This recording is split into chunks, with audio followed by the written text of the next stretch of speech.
Good morning. I'm here to meet the vinyl community, continue reading out Conspirators in Conflict, Part 2. This is a long chapter. There's a lot of important information in it. Charlie's girls, many of whom were penetrated by Melcher, the self-proclaimed golden penetrator, nicknamed the spoiled scion of old Hollywood wealth, Terry Marshmallow. On the same busy weekend of panic in Beverly Hills, the former occupant of Cielo Drive, intimate patron of Charlie Manson, and a legal business partner of Charles Watson, was more of a marshmallow than ever. He was a nervous wreck. On the Monday after the murders, Judy Lampow, Lamppu, a young single songwriter and former go-go dancer like Susan Atkins, began working as personal secretary to Doris Day and Terry Melcher at their TV production company, Arwin Productions, Arwin. When I spoke to her about her employment with Melcher and her mother, Lampow told me something startling she observed the first day on the job, which happened to be one day after the Cielo Drive slayings. She had no idea her new boss, Melcher, had been previously tenant of the suddenly infamous murder house featured in the news. So Lampow recalled being alarmed to find plainclothes police swarming all over the Beverly Hills office that morning. When she asked what was going on, she was told that the cops were there to protect Mr. Melcher.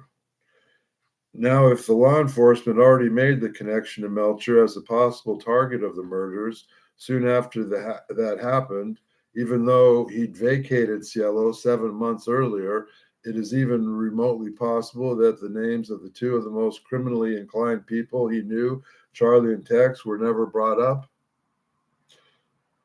Of course, it's within the realm of nearly possible that Melcher, out of fear, didn't drop their names to the police, but still, this incident of him being guarded by the police so quickly opens whole other doors of inquiry. Circumstantial evidence suggests that Melcher was actually protecting his spiritual father figure, Manson.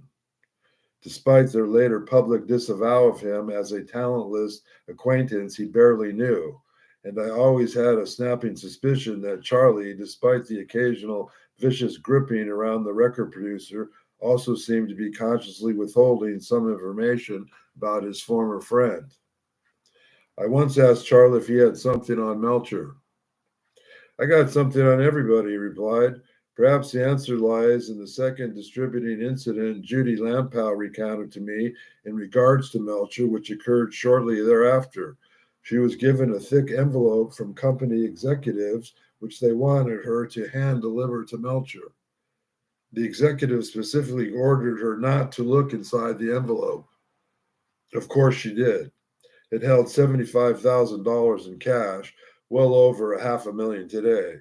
She reluctantly delivered it to Melcher at a private residence. Lampow found the producer in the company of the singer and musician, Sly Stone, which is where I have to stop here and say that I went to high school with Sly Stone's first wife, Grant High School, Sherman Oaks. Sly Stone, already on his downward slide to the devastating cocaine addiction that swiftly destroyed his career. Yeah, I remember talking to his agent about that. We're not going to mention any names. In his capacity as Melcher's secondary big musical discovery of the moment, Stone had tangled with the producer's other favorite, Charlie Manson, more than a few times. Not surprisingly, neither of Melcher's druggy discoveries had anything good to say about the other. One telling snapshot of Melcher's transition from cheerleading for Charlie and the Family jams to pushing Sly and the Family Stone is provided by Stone's saxophonist Jerry Martini, who recalled, "That's when Terry Melcher, Doris Day's son, sleazebag motherfucker, was around, very bad person. Keeping it all in the family, Martini's Melcher meeting occurred when Stone and his own drug-dealing musical commune moved into the former home of John and Michelle Phillips, where Charlie Manson and Watson partied only 2 years earlier. As Stone once sang, it's a family affair." Lampao fulfilled the unsavory cash delivery job, but told his employees she would not serve as money messenger for them again. She asked no questions, but as anyone would, found her task extremely suspicious. She didn't want to be involved with whatever shady business was being conducted. Lampau also told me that Melcher tried to set her up with showbiz friends of his he characterized as well-heeled. Lampau passed, disturbed by the heavily narcoticized lifestyle of the men Melcher's matchmaking proposed. I asked her directly if she had any other claim other than this suspicious cash incident that believed that Melcher was directly involved with narcotics trafficking.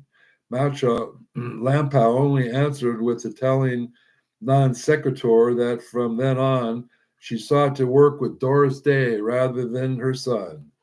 Manson hinted that one hidden key to this case lays concealed in the almost entirely neglected close relations between Terry Melcher and Tex Watson. Just as the party hardy Dennis Wilson immediately invited Watson to move in with him upon his chance meeting in the spring of '68, Melcher was just as instantly hospitable, granting Watson permission to stay at his Cielo Drive with his friend Dean Morehouse. Would I be too cynical to presume that something other than Tex's boyish charm alone made him such a welcome house guest to those two notoriously drug-addicted hosts? We could only wonder if similar large cash deliveries were made to Melcher and Watson before the producer teamed up with Sly Stone. Perhaps that Melcher already knew that at least some of his friends and lovers at Spawn were responsible for the killings of his former home. He was especially eager in the days after the crime to erase the evidence of the musicians' union and recording studios, providing that he produced Manson's music. The well-known session musicians who served as Charlie's backing band in these days, suddenly disappearing recordings were also sworn to secrecy.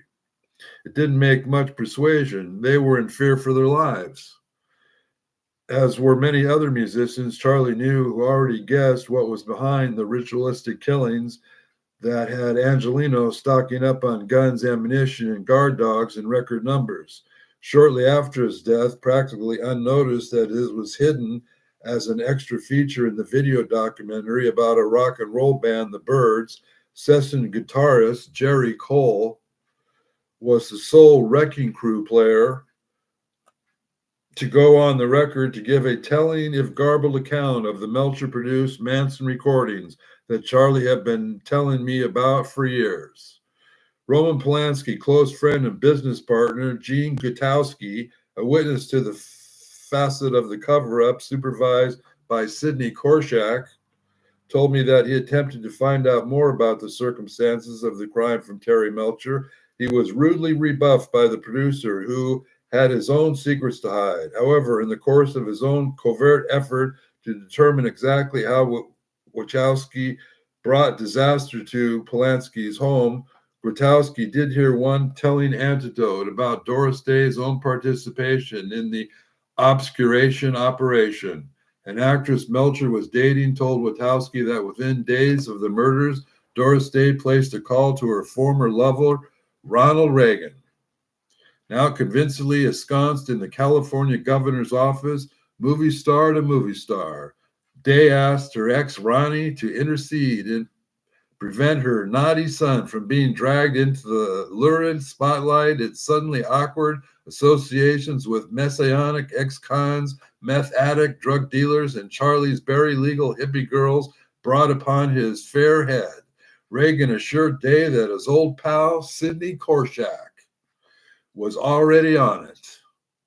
Gutowski, who chuckled, then relating this anecdote, saw first just how on it Korshak was, as we will be seeing as the tale unfolds. Mommy had already intervened on her darling's behalf years earlier when teenage Melcher was detained by police for shooting out streetlights in Beverly Hills. This story of Governor Gipper asking favors of the fabled fixer had been repeated often in Hollywood circles as an example of the power Korshak and the boys he answered to back in Chicago held over politics at the time. Speaking of boys, Melcher's friends, the Beach Boys, also scrambled on the weekend of the murders to erase any traces linking them to the Spahn Ranch, although very few outside their charmed circle had any reason to yet connect that them obscure locale with the one crime's terrifying Los Angeles. Nick Grillo, their mobbed up business manager on the best terms with the East Coast outfit, saw to it that all evidence of the year's worth of music Charlie recorded at Brian Wilson's home studio from 68 until shortly before the killings in 69 immediately vanished into vaults only the band itself had access to. Two of the longest living lies in the Manson myth emerged from the Beach Boys' largest successful attempt to alter reality, the commonly spread but erroneous cover story of how Dennis Wilson met Manson, and the patently false claim that Wilson broke contact with Manson and his commune in 68 are still widely trotted out by the ignorant as facts. It would have been devastating to the Beach Boys' already fading fortunes if revealed then that Dennis actually met Charlie during a drug deal at murder victim Gary Hinman's Topanga Canyon house.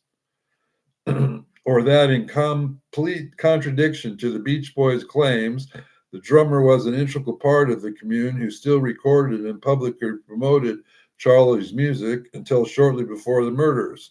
To this day, the general public may retain some memory that Wilson knew Manson, but how many realize that it was the Beach Boys who connected his friend, the Tate LaBianca shade killer Tex Watson, to Manson? The nervous provocations Melcher and the Beach Boys concocted to distance themselves from Tex Watson and the Spahn commune pale in comparison to the drastic interference with justice committed by two of the Mamas and Papas.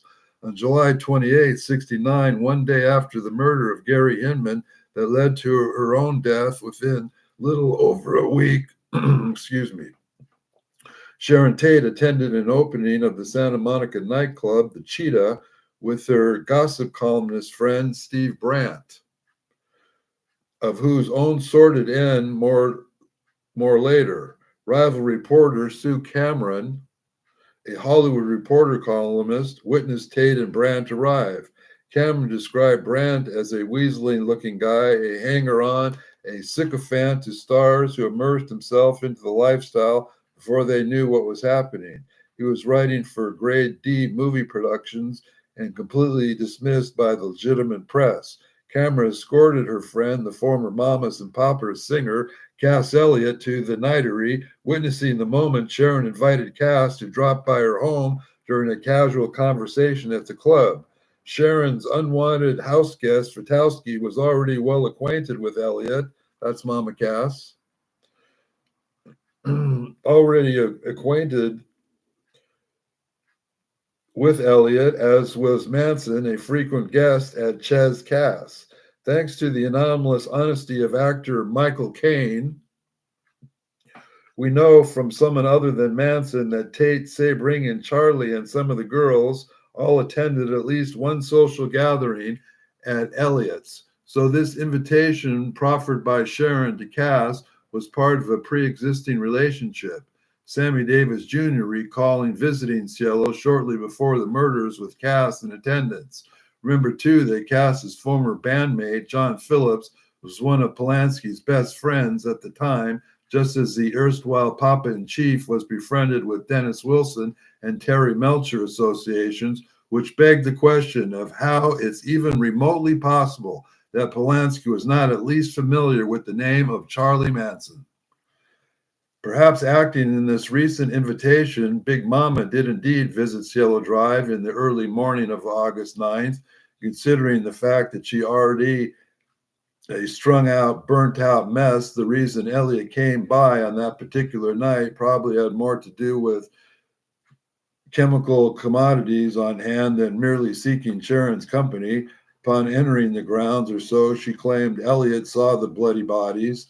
Horrified and traumatized for the next few years of her brief life, the already drug-addicted and emotionally fragile Elliot didn't notify the police about what she'd seen, which, of course, is a major felony. I first heard this from my friend, music producer, and all-around scoundrel, Kim Fowley, in '81. He'd heard it from Frank Zappa, who he'd known since '66 when working with a member of Vito Pacula's dance troupe associated with the Byrds and the Mothers of Invention. I thought Kim might be embellishing a grain of truth about Cass, a musician he clearly didn't like, that bitch being one of the more enduring accolades. However, Elliot's close friend and collaborator, songwriter Jimmy Webb, a far more reputable source, confirmed in his autobiography, The Cake and the Rain, Elliot drunkenly confided in him about her visit to Cielo, where they were in the cups of a London bar. Webb's memory of what she told him matched what Fowley told me earlier in most particulars. Skipping any mention of the shocking discovery and when the murders were announced in the news, the singer did tell the cops that she suspected that her drug dealer lover, Billy Doyle, was his crime partners were responsible for the crime. She claimed to her friends that John Phillips and Sharon Tate's doomed gossip columnist bestie, Steve Brandt, convinced her of Doyle's guilt.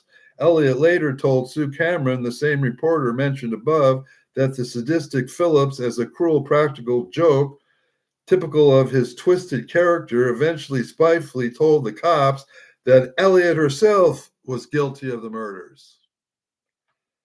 Let's pin it on everybody else.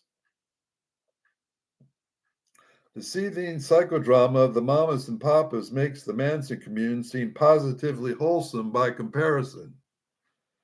During the earlier trip to London, Cass Elliot had already been integrated by Scotland Yard about her knowledge of an international drug ring involving her friend Doyle, Harrigan, and Dawson. Interpol investigated, so her connection to high-level criminality was already a matter of interest to the authorities.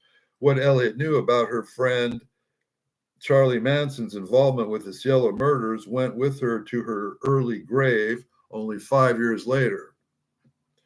And no, by the way, she didn't choke on a ham sandwich. That too was a deception orchestrated by her reporter friend, Sue Cameron. The journalist was asked to shred the false story by Elliot's notorious drug damage manager, Alan Carr, who suspected that Elliot died from a heart attack induced by cocaine Mick Jagger shared with her at his riotous birthday party. The singer had not slept for more than 30 hours before her passage, a wakefulness very likely to have been chemically boosted.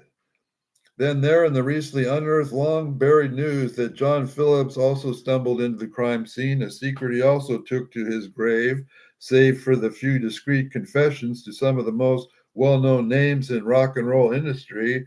And those were only some of the cover-ups that we know of. Many succeeded so well that we can never know they even happened.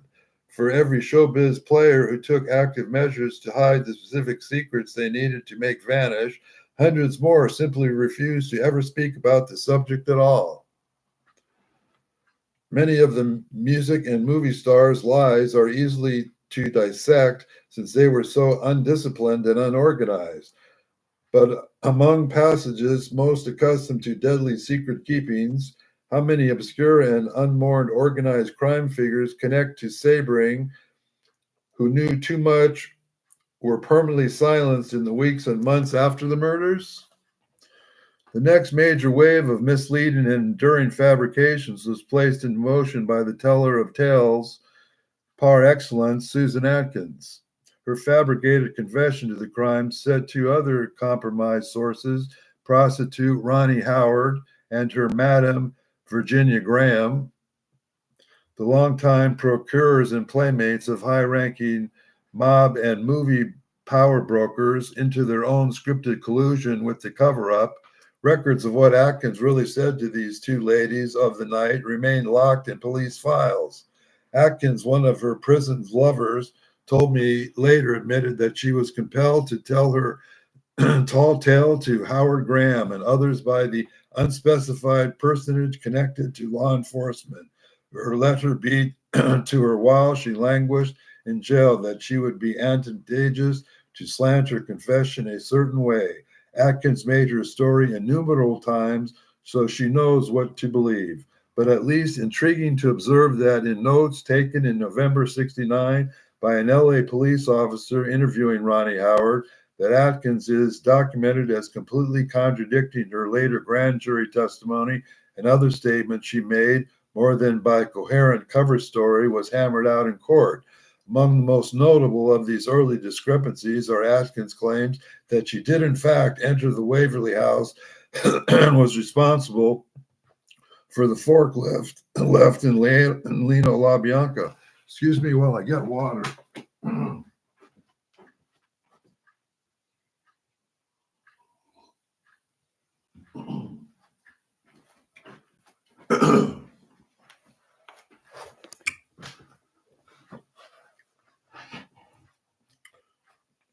She also assured that the motives of the crime involved blackmail. While the notoriously unreliable self-incriminator Atkins was the only source for these two claims, the fact that we know so little about what really occurred at Waverly that we cannot confidently rule out either of these early statements.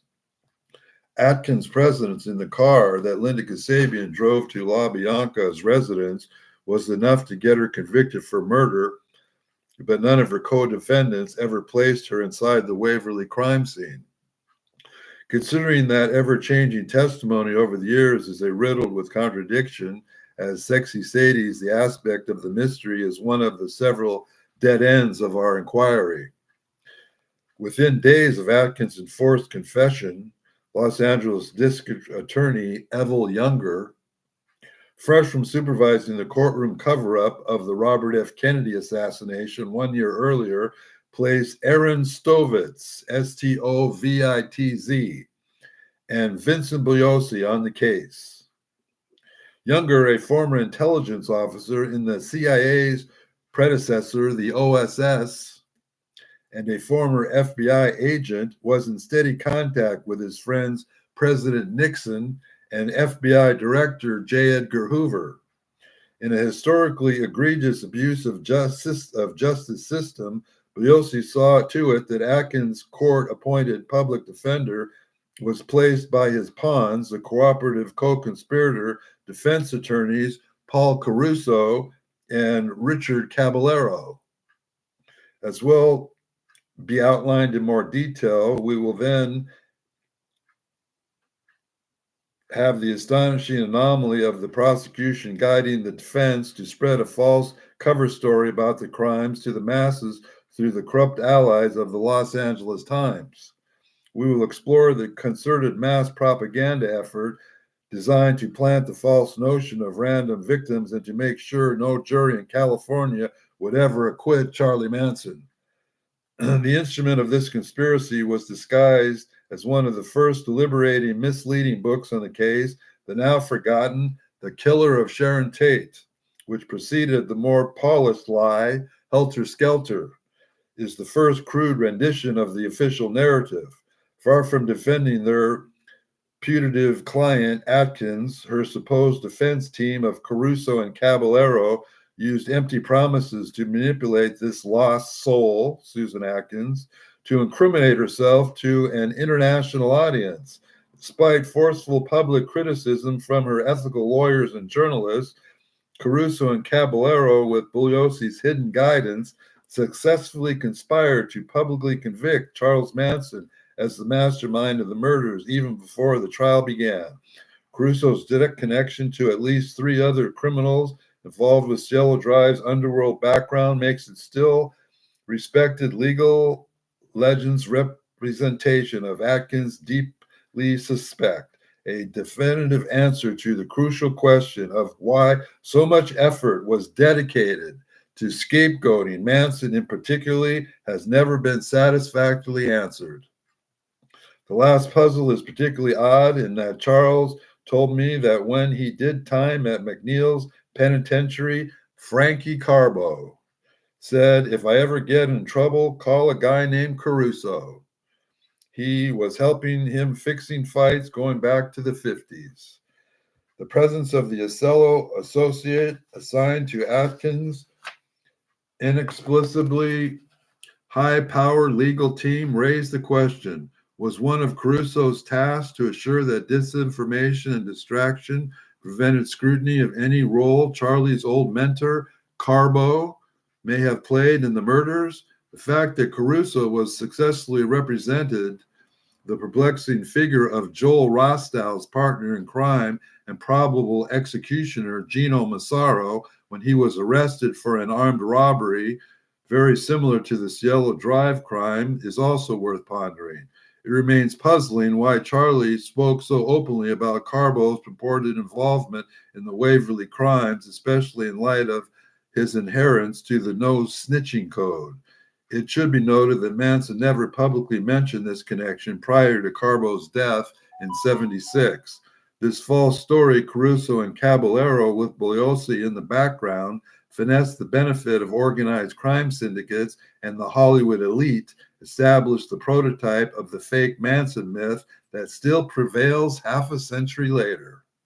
Even the President of the United States, no stranger to cover up of his own crimes, got into the act very likely at the behest of Evel Younger. Manson's defense attorney, Irvin Kanarick, even speculated about that eminently sensible possibility in open court. Less known in the unethical treatment afforded Atkins was the deception crafted by Leslie Van Houten's second defense attorney, Marvin Part. In an effort to get Van Houten off in an insanity plea, he convinced her to record a histrionic tape that would document her performed madness. Diehard supporters of Bugliosi's Helter Skelter story point to this recording as proof that she was wild claims the DA made were true. However, Van Houten put that lie to that. During her second trial in '78, she admitted that her much publicized statement from the December '69 recordings were contrived by Part to make the case for her derangement, and they were not true. She testified in court that she merely said what she was told to say. Again, I must emphasize for the benefit of you bullheaded Bugliosites out there that this doesn't mean that there was no loose discussion of the contempt called Helter Skelter, simply that the motive of a murder for a murder that wasn't the motive. Thus, the three narrative strands that form the foundation of the official narrative, beloved by so many to this day, consist of cynically conceived fictions devised by attorneys with an agenda. The story Van Houten dutifully recited for Part was added to the confusion about the case, but it seems to have been generally intended to support her insanity plea. The much better known lies told by Atkins in her grand jury testimony, which she later renounced as false, along with the Bugliosi crafted false accounts of events Kasabian obediently recited in her trial testimony, were the swamp from which the Fata Morgana of the Manson myth proper really emerged. With all that industrious activity for so many guilty parties, the bodies were buried and the skeletons swept from the closet long before the massively misleading malpractice circus of the trial featuring scripted star witness Linda Kasabian cemented the lie Bugliosi invented. The distorted tales told by disgruntled commune misfits Paul Watkins and Brooks Poston were contributed greatly to the Helter Skelter lie and were more important legally, but have had the same public impact as the false Atkins and Kasabian testimony.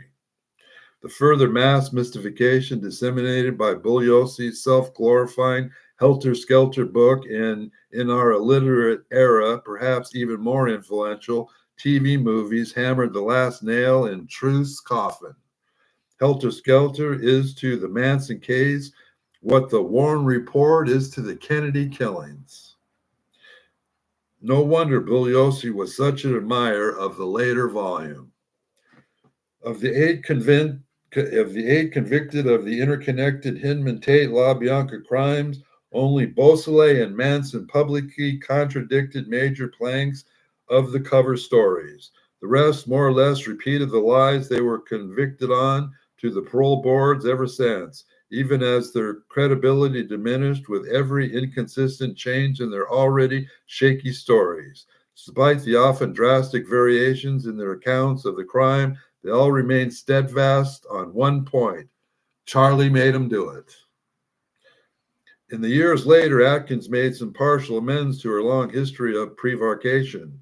In her 1993 parole hearing, her attorney clearly admitted that Tex Watson knew Frykowski as his drug connection, something Atkins already told many in private, and which you can see here at www.dailymotion.com/video/X27ends.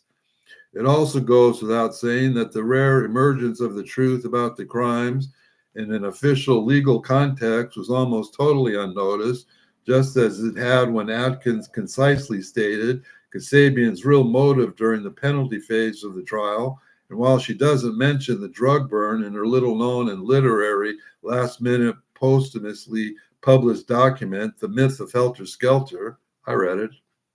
The text does credibly reveal how Bugliosi lied and manipulated her before he dumped her for Kasabian. That's what happened. As to be expected, the family members of the victims never volunteered any incriminating information concerning their slain relatives. Deborah Tate, who has been at every parole hearing since this happened, intimate friendship with the cabal. Let's read this again. Deborah Tate's intimate friendship with the cabal of drug dealers who sold Wojciech Frykowski the product that got him killed has been nearly ignored. One exception to the family's head-in-the-sand policy was Tate's mother, Doris. She expressed measured but forthright skepticism about the official narrative of her daughter's death, maintaining that there was much more going on than helter-skelter. Doris Tate oft expressed doubt about the Bugliosi bullshit is roundly ignored by those souls in denial who idolize the Tate family and generally subscribe to the lie of random strangers Slaughter told in court. I wonder if the zealots who dismiss any motive but helter-skelter as victim-blaming hearsay also denounce Sharon Tate's mother as a Manson apologist for writing. This is what Doris Tate wrote, folks. Though I'm grateful for Vince Bugliosi's Helter Skelter movie and the convictions it brought, I don't buy into it for a second. There's something more, something deeper motive for the killings. Even though Manson talks in riddles, he seldom lies. So I watch and wait for the morsel of truth that might slip from his lips, revealing another true motive. In the same book, she is quoted prospectively on the subject of Watson's back and forth between his independent life of crime and the Manson commune. Watson's rebound to Manson had nothing to do with mystical powers. Watson's return only during intervals of failure after running out of money, drug arrests, and encountering trouble from ripping off drug dealers. In reality, Watson spent a minimal amount of time at Spahn Ranch, leaving Manson on too tight a schedule to possibly program Tex with the helter-skelter second coming of Christ dogma. I agree wholeheartedly. How much of her estranged husband, Colonel Tate, told her about what he discovered during his uncover odyssey into LA drugs world is unlikely to ever be revealed. The alternative reality conjured by all this obfuscation working so well to suggest otherwise is to be branded an apologist, a revisionist, a victim blamer, or a conspiracy theorist. In a pathologically paranoid era in which ridiculous fantasies of sinister plots based on little more than groundless hysteria are believed by millions. One of the modern history's most successful cover-up operations still remains largely unchallenged. The next chapter is called The Watson Murders. When I think about knowing all these people and now Sly Stone's in the picture, I cannot talk about this anymore. We'll just keep reading. I can't go into my personal life story about this. I would have to stick down with Nick Schreck himself and just discuss it between ourselves. That's how deeply involved I am in this. Well, you don't want to get in trouble, Steve, for knowing Sexy Sadie. Let me tell you, folks, she was one of the happiest people I ever met, and she was the greatest of them all. She was MM, and Charlie and Sharon were probably the three happiest people I ever met in my lifetime. So God bless all the family and friends, and we pray for peace.